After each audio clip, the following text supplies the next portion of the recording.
Hey guys, I'm Echo of Echo Does Knives. You may know me from the podcast that I host alongside Dr. Frunke and Tavares Works. It is a podcast that's released every other Monday, and we talk about high-end knives, the knife market. Knife Gripes was our latest episode, if you guys have seen that. That's something that I've been doing with those two guys for about 7 months now. Ever since I started that, or even before I started doing the podcast, I always wanted to do YouTube videos. But for one reason or another, I never got around to it. And I had a friend just recently. He sent me this amazing Deventer Gold. And I knew I had to start making these videos as soon as I got this, because I'm about to get ready to send this back. And I just had to share it with everybody, just because of how much in love I fell with this knife.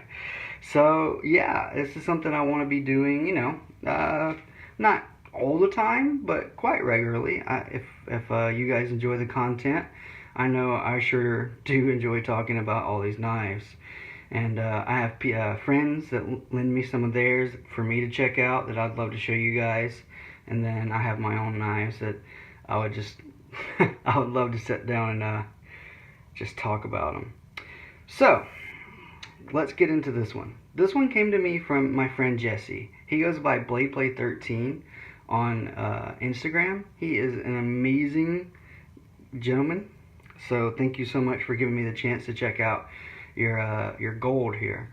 So let's talk about the maker and the collaboration itself. The maker is J.D. Deventer. He is a South African knife maker. And South African knife makers are kind of like the Madagascar, even though Madagascar is in Africa, of the knife world. They're on their own little island, and they've kind of evolved in their own way. Not all of them, but most of them. Andre Thorburn, he is one of the most notable ones. He's done a lot of classes there. He's influenced that whole knife culture in South Africa. And on a lot of the knives, you can see that influence from Andre Thorburn shine through, and this one's no exception. So if I open it up, you'll see that it has these mirrored flaps, and I've got to get a light dampener. You can see the light's really reflective, so I'm still working on the setup to make sure everything's perfect. I'm going to get rid of this cutting board when I get a better background as well. But what you can see is the swooping plunge line as it swoops down. That's very indicative. That is something Thorburn does, something Andre Van Heerden does, Anton of Anton Knives, he does that. Pretty much a majority you're gonna see this swooping plunge line, and you're gonna see this mirrored flap. That is very indicative of a South African. Also, blue liners with file work. It's not as indicative, but I mean, Thorburn does it. Like I said, all those guys, a lot of people, they love these blue liners. They love their file work. They love their plunge grinds that swoop, and they love those mirrored flats. Another thing they love is, if you can see right here, and the knife is a little dirty right here. I needed to get like a Q-tip. It was almost impossible to get completely clean. A little bit better. As you can see right here, this knife is running on IKBS. I don't know how well this is going to show up, but if you see, this is a dual row IKBS, and you can tell that because in the little logo that they laser etch onto these knives, you can see 2 rows of ball bearings. This is something, like I said, South Africans love the IKBS. A lot of them use it. There's a few. Gareth Bull uses cage bearings. Clyde Challinor uses cage bearings. Maybe a few others that I'm not aware of. But basically, the IKBS stands for Icoma Quartz Bearing System. And what that is it's literally milled out pockets in the blade or in the liner itself. And there's just loose bearings in there. There's like 50 of them because it's dual row. And they're just held in there by oil or light grease. Some people pack them with light grease. And just the pivot tension, just the screw itself. That's what keeps them going, and they roll along in there. They're unlike cage bearings, in which they have no cage. And one of the things, since we're talking about IKBS, one of the things I always recommend is for people to take their IKBSs apart, like in a Pyrex dish. That's what I do. Like, I'll put it down in the dish, and I'll have the dish around it, and I'll put like a towel underneath, and when I'm taking it apart and all that, I know if I lose one of those bearings, I'm not going to be screwed because it's going to be within the dish. I'll be able to find it more readily than I would if I was taking it apart and like on this flat surface here, and it rolled off onto the ground. I would be on my hands and knees looking for a very, very super small little ball bearing. And they're, I've done that before, and it's took me forever, and it was a ceramic one, so I couldn't even use a magnet to, just go over the carpet, because it was within the carpet fibers. It sucked. So ever since then, I've always done a Pyrex dish. And also, if you do have like one of these really nice IKBS knives that are $1,000, $1,500, don't let this be your first IKBS you ever take apart. CRKT makes some, Boker makes some with the IKBS bearing system. Buy one of those, $50. Take it home and practice on that. So that way you know exactly what you're getting yourself into when you start taking these knives apart. Let's just look at this as a whole. So this, like I said earlier, this is a collaboration. Jared Von Honorloo, JVO Design. He is the guy that came up with the design of this knife, and JD Van Inventor executed this design. Now, Jared Von Honorloo is a very, he is a very well-known knife designer. He has collaborations with 4 or 5, that off the top of my head, there's like Alan Elizawich, and then John McNeese, he has some with him, and there's a few others. One you guys may know more readily, the Beg Knives Osteo that just came out not that long ago.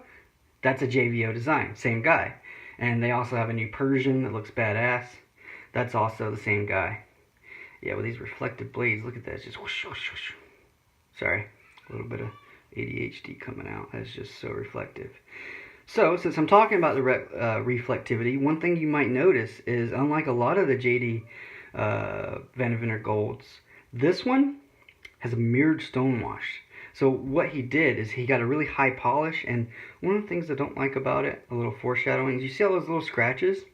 It looks like the dude like satined it instead of like brought it to a good mirror and just kind of stoned it a little bit. Not a lot, because you can still see the lines in it. Like he took a hand satin blade and just stoned it. That's what it looks like.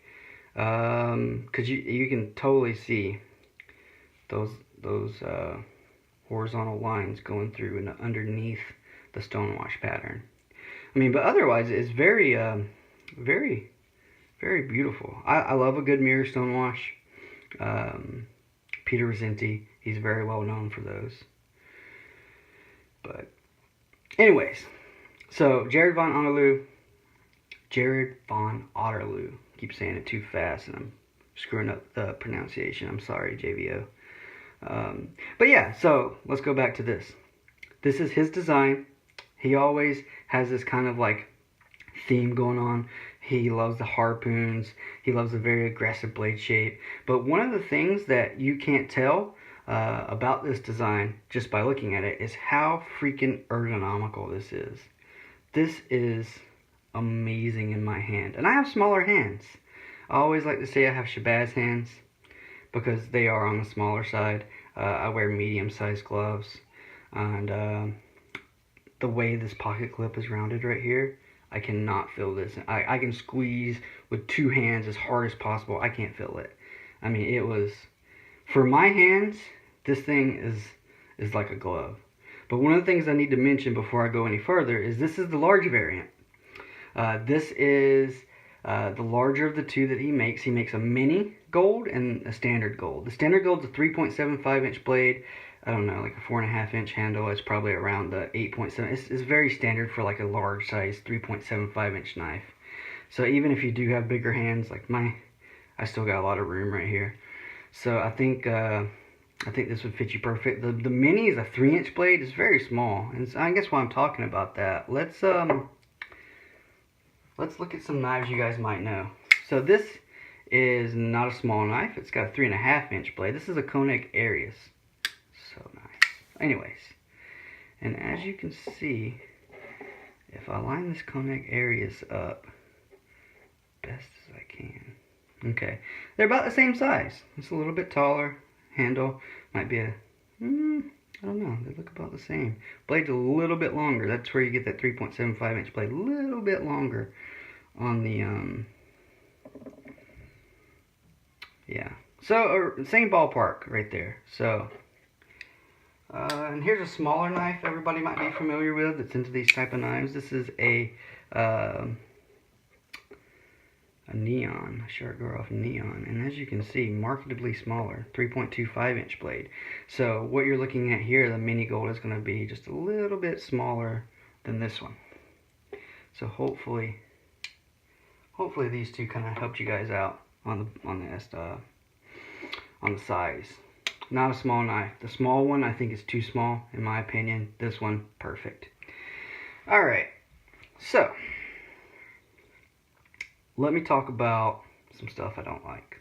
I always hate talking about stuff I don't like, but if I don't bring it up, I feel like I do you guys a disservice, especially as I rave about everything else on this knife. Or actually, hold on. Before I do that, let's just appreciate this milling. So this is carbon fiber with G10 in it. You can see the G10 lines. You know, when you contour G10, it kind of has that wood grain appearance, and you can see that coming through the carbon fiber. And this is a very, very beautiful material when it's contoured like this. It just gives it something different. You know, it's not just carbon fiber. It's not G10. It's completely its own thing. When you put them two together, it's like peanut butter and jelly, right? Or chocolate and peanut butter. When you put them together, it's like, holy shit, why haven't we done this before? But as you can see, all these lines that are in here, this fan pattern that you see, these are all done manually. He does not CNC his knives. So you can see each one is perfectly done. They all come together very tight right here. And right here, same thing. On this pivot collar, and then the outside of the pivot collar, it's just fanned. And those little bitty, teeny tiny little lines, and what those are, same thing. He manually went in, did every single one of those himself. And same thing with the pivot collars. But, oh sorry, I hit the thing, so you guys are shaking now. But anyways, as you can see, this goes this way, and he did all this manually. It's beautifully done to perfection. A couple of holes in your pocket clip. The pocket clip is pretty good. It's not the highest ramp pocket clip, but slacks, it works fine under slacks. I don't really wear jeans, but like my work pants are kind of like cargo shorts, so they fit fine underneath those. And then one last thing I almost forgot is he knurls. So he has jimping on his flipping tabs as well, like on the top, but this part right here that you can get your finger on really well and just really get it going, that's a knurling pattern. And it's hot as hell right now out here in California. It is very hot, and I am sweating profusely because the room I'm in, I've got the air cut off and stuff, so you guys don't hear all that. And I'm normally not somebody that sweats. My hands are so sweaty right now because it's so freaking hot, but like I'm never gonna slip off that no matter what. And I wish more makers would do this knurling pattern on their flipper tabs. It looks more interesting than just those lines. It is very functional. I just love it. Like, I could not get enough of it. And it works, like I said, so well, even with sweaty hands like I have right now. Okay, so after I've raved about it a little bit, let's talk about this stuff, because this stuff needs to come out. Okay, this is a big knife. Like I said, 3.75-inch blade. You saw it compared to the other knives. And every single freaking screw is T6. Why is my pivot T6? That makes no sense. You know how easy it is to strip out a T6, even with Weehaw bits? You got to be very careful. You can't put a lot of torque down on them. They're just not designed to be torqued down very hard. I mean, I'm okay with them. I guess I'm okay with them, like just holding the scales on. But give me something better for my pivot, please. I mean, even T8, T10. I mean, this is a huge pivot. You could have, I don't know. It could have been, that's an easy thing that could have been done. Super easy. Another thing I'm not a fan of is this one in particular. I'm not a fan of the action. I've seen golds that just fall on their own weight. Very, whoosh, I don't know how else to describe it. Like this. I've seen golds, perfect example, that will do this all day long. And I love this. This right here gets me going. It's like my version of a Viagra right here. It just, yes. And I've seen these do this. I've seen these. They can do it. But this one, and I think it's been back to JD Deventer. I'm not sure. But it's still, man, I mean, it's good. But it doesn't get me excited. It needs to get me excited. And even with that, and it feels really tight. Like if I tighten this down anymore, you would have to like force it down probably. I don't know. Like I said, not my knife, so I'm not gonna go into it. But it's got just, grab this. It's got just the teeniest bit of blade play. And maybe if you maybe you play with it, tighten it down a little bit, this blade play will go away.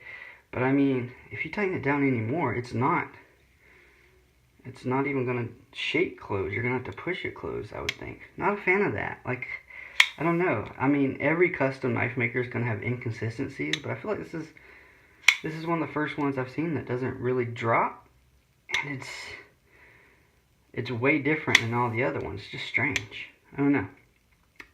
Another thing, this one's a little bit, it's just like a nitpick on my side. This edge is not that close, but still with my smaller hands, like if I wanted to cut myself right now, I totally could do that. Like if I took a hot dog and just whoosh, you would see a cut, I promise you. This is something I think about a lot. Like I can get my fingernail in there and like, that's my fingernail on the blade.